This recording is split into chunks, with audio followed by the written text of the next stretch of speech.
Bonjour et bienvenue sur ce nouveau tutoriel. Aujourd'hui, nous allons voir la demande de congé, la demande d'absence, les périodes de fermeture, les jours fériés et tout ça mis dans un calendrier afin de pouvoir piloter les emplois du temps. Alors, au du GRH, vous avez un agenda, on va tout de suite l'ouvrir, voilà, qui permet d'avoir la synthèse à la fois, je dirais, des jours fériés et à la fois des demandes de congés ou de fermeture de l'entreprise.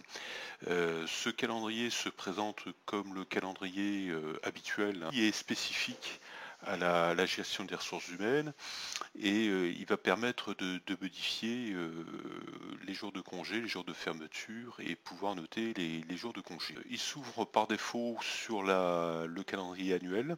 Vous avez le résumé et vous avez la possibilité éventuellement d'ouvrir l'événement et de le modifier. Au départ, donc, il faut initialiser les jours de congé et les jours fériés. Donc celui-ci a été initialisé. On va se déplacer sur une période, par exemple 2017. Donc au départ, le calendrier se présente ainsi.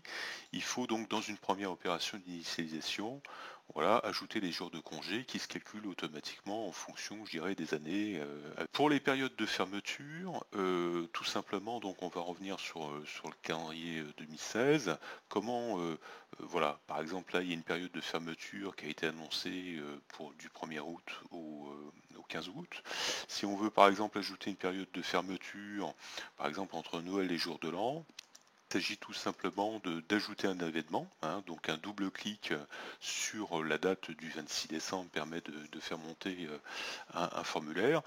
Bien évidemment, on parle de journée complète, et donc on va dire par exemple du 26 au 31. On va enregistrer tout simplement l'événement, donc on peut gérer par ce type d'événement les fermetures et les jours fériés.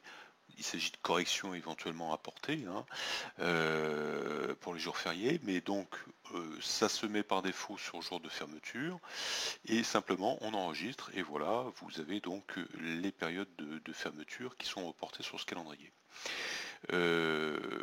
Donc ce qui est important aussi à voir, c'est que les personnes donc, qui travaillent sur leur calendrier permettant de gérer leur planning de travail vont pouvoir aussi avoir en duplicata les jours fériés, les périodes de fermeture, etc. Donc on va aller par exemple sur la semaine en question, voilà, ça va apparaître donc dans une couleur, on va voir où elle se définit tout à l'heure.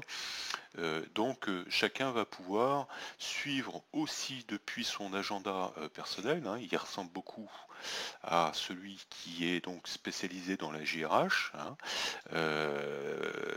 mais chacun va pouvoir donc avoir en ligne de mire les périodes de fermeture ou bien ses propres congés ou journées d'absence. On va voir maintenant donc la demande de congé ou la demande d'absence, hein, puisque le principe reste le même.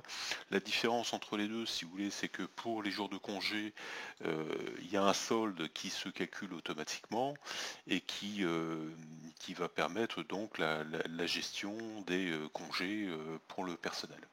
Donc pour saisir une demande, donc soit je suis dans le module GRH et j'ai les droits pour arriver dans ce module, et à ce moment-là je peux déposer une demande pour n'importe qui dans l'entreprise, voilà, ça c'est une première méthode.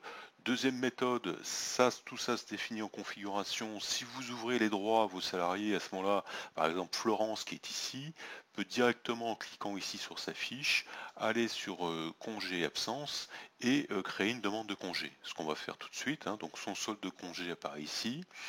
La liste de ces demandes approuvées, brouillon ou quel que soit le statut va apparaître ici et donc elle va pouvoir créer une demande de congé. Mais tout ça, ça se paramètre, hein. Soit vous donnez la possibilité à vos salariés de pouvoir déposer eux-mêmes des demandes, soit c'est centralisé au niveau de la GRH, à ce moment-là, c'est eux qui font le boulot. Donc là, on a paramétré donc, et donné la possibilité à Florence de pouvoir faire une demande de congé.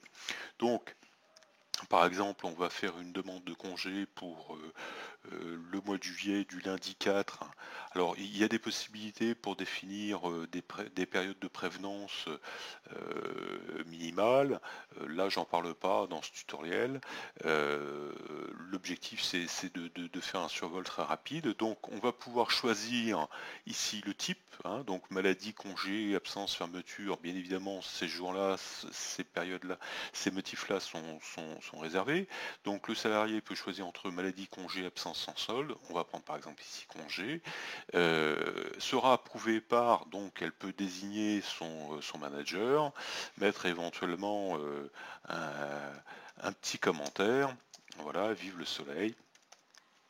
Et puis faire une demande, saisir une demande de congé. Donc toujours pareil, dans le même principe des événements et des processus métiers dans l'IVAR, dans un premier stade, aller au statut brouillon, hein, c'est-à-dire que je fais la demande, je l'enregistre, mais pour moi je ne l'ai pas validé, hein, c'est simplement on va dire un pré-enregistrement. Pour la valider, il faut que le salarié donc appuie ici. Qu'est-ce qui va se passer à ce moment-là? Eh bien, ça va envoyer un mail à Gérard Delisplus qui va accepter ou pas la demande de congé, hein. Donc on va la valider tout simplement. Voilà.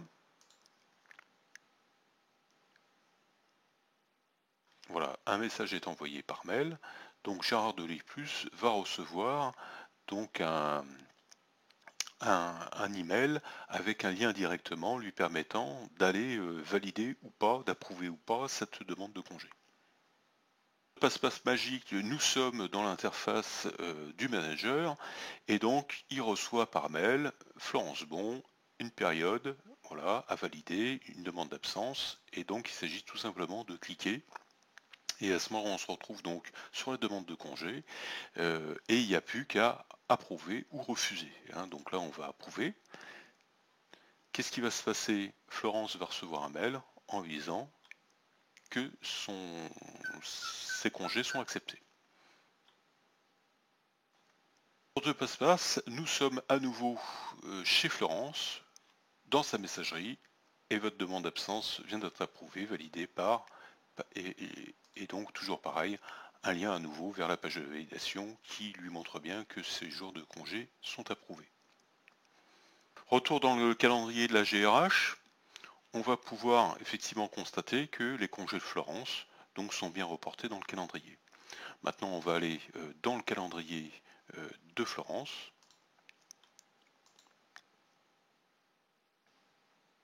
Et donc, on va pouvoir aller vérifier. Voilà, que ces congés sont bien aussi reportés sur son agenda, son calendrier personnel.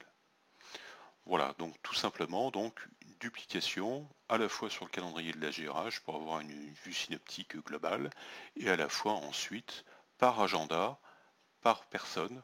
Donc on va pouvoir suivre ensuite là, dans le module GRH les listes des demandes de congé ou d'absence, hein, avec le statut global et le nombre de jours et le décompte qui a été effectué. Éditer donc le solde des congés et puis voir le journal des demandes. Voilà, global, donc avec un état éventuellement mensuel que l'on peut rafraîchir à tout moment pour savoir exactement où c'est qu'on en est au niveau des demandes de congés. Voilà.